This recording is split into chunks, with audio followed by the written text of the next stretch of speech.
In this guide, I'm going to show you guys how to fix 007 First Light not launching or crashing on PC. Let's get started. First, let's start with verifying the integrity of game files. Open Steam and go to your library. Now, find 007 First Light in your game list. Then right-click on it and select Properties. Go to Installed Files tab and click on Verify Integrity of Game Files. Steam will now scan your game and automatically repair any missing or corrupted files. Once the process is complete, try launching the game again. If that does not work, the next step is to run the game as administrator and disable full screen optimizations. From here, click on the option Browse to open Games directory.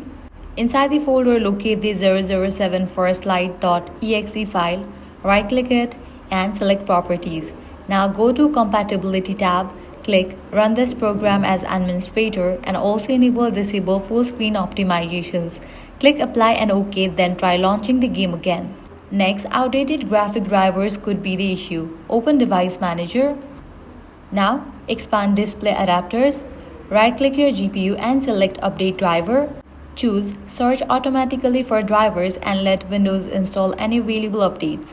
Once done, restart your PC and try the game again. If the issue still continues, update your NVIDIA drivers using the NVIDIA app. Open NVIDIA app from the Start menu, go to Drivers tab and click Check for updates. If a new driver is available, install it and restart your PC afterward. Another important fix is reinstalling Microsoft Visual C++ redistribute tables. Go to the official Microsoft website from the link in the description and download both the x86 and x64 versions.